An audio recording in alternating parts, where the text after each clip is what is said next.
And now it's my pleasure and my honor to introduce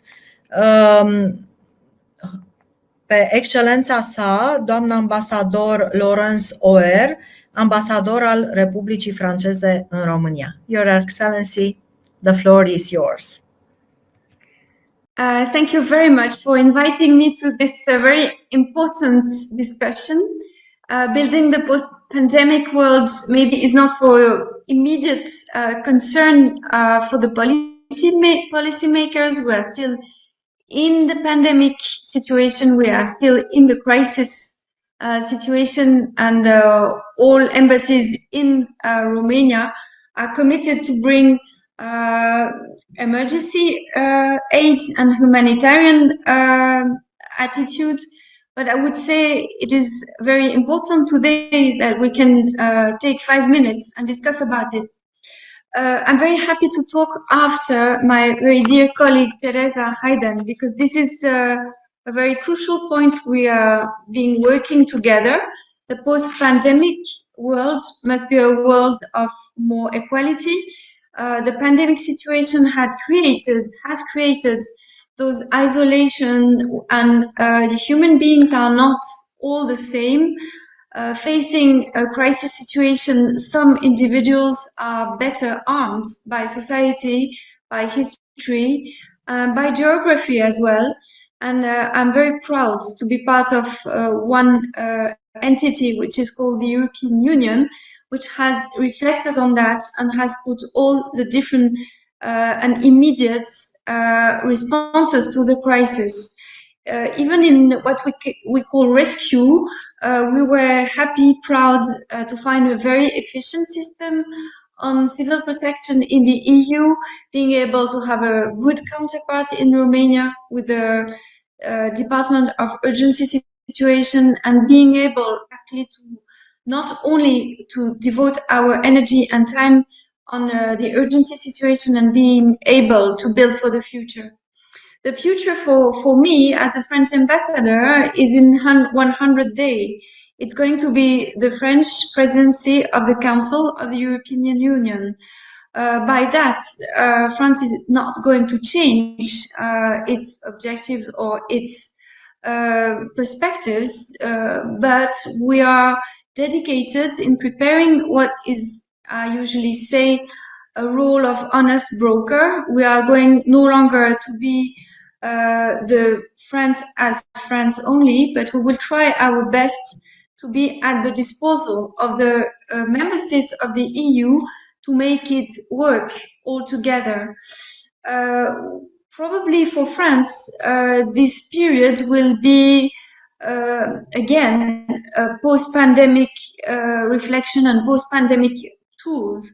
I was very happy to listen to Mario and Compolargo, because the DG of DG Digits stressed so well the number, the pieces of legislation we will be in the position to negotiate and to present. I'm thinking of course about all the digital tools we have put in PNRR. And by the way, congratulations to the Romanian authorities to have been able to pass that very important step. Now PNRR can be put into force, and the European Solidarity is very proud of that result. Being able to put into force PNRR means, as you know, twofold. The first of all is a digital society, a society which takes on board the digital transformation of society.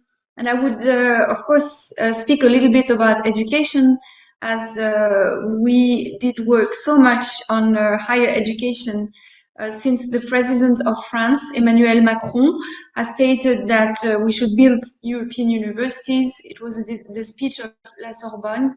But he also imagined that competition in the future for Europe would be dedicated to more competitive tools in that perspective. And the two directives which were mentioned, DMA and DSA, will be part of a very interesting and important scheme to be able to deal with the digital platforms, being able to put rules in the contents, and as well to be able to organize the different aspects of the use of digital platforms. Of course, PNRR and the next 6 months will not only be handling on the question of digitalization of economies. As you all know, as my colleague Teresa Hayden said, we are speaking as well in the fact that our societies should consider the climate change transformation, the Green Deal.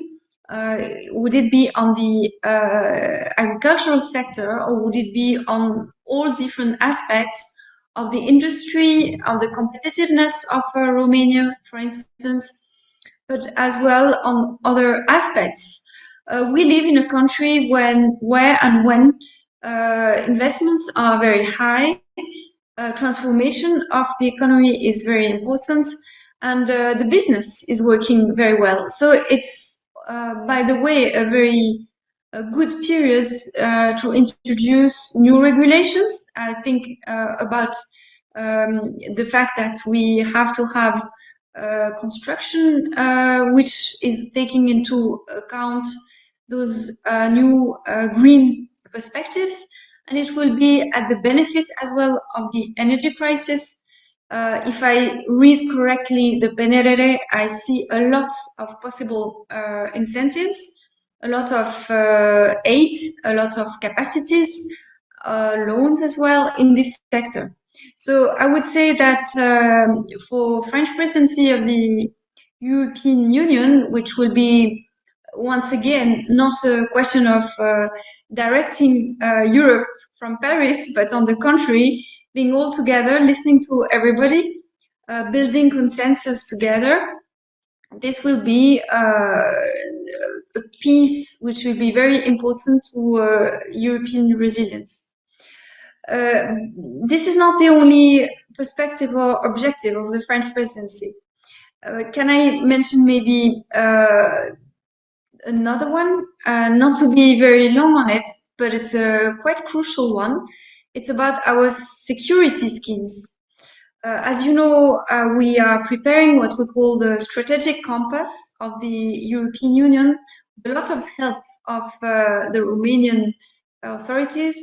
It is a piece of strategic reflection which will handle a lot of new threats, cybersecurity, but also a lot of challenges Europe faces. Here, I would, of course, insist on the fact that during our period, we will, of course, not try to challenge between NATO and the European defense. On the contrary, the idea is to have a kind of a schedule. We will work on the European compass at the Council, European Council in March, and then we will have in Madrid a European presence, which in our view will be reinforced by this compass, going to the NATO summit. Last but not least, what is it all about in the resilience? It's about our population, how the people feel, how the people sees information, democracy, and they belonging to the EU. It's not about only consuming transformation of the economy. It is, by the way, something we have launched during the Romanian presidency of the EU in 2019, which is called the Future of Europe Conference. It's a conference, it's a way of getting the citizens involved into the transformation of the country and to give them a possible capacity to utter a voice. No longer we, as representatives of the states, can build such a complex entity as the European Union without the voice of the citizens. What is for the next period, what is for the future, their priorities? Is it to circulate better, to be free, to go in this and this direction, to study, to get a better education, what is it that the citizens want? This is, of course, the roots of democracy, as I mentioned first, as is equality and equal rights being the core values of what we're doing together.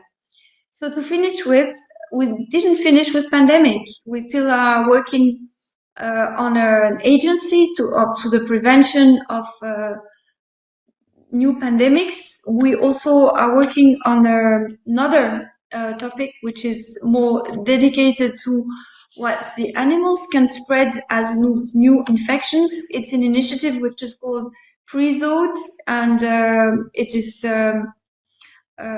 from France that we have launched this new initiative to prevent, to detect, but also to answer to the new sickness that are developing throughout the world. And last but not least, to be able for our societies to face sanitary crisis, we always want to insist on what we should do from the past. So being able to be better informed with media, with such initiatives.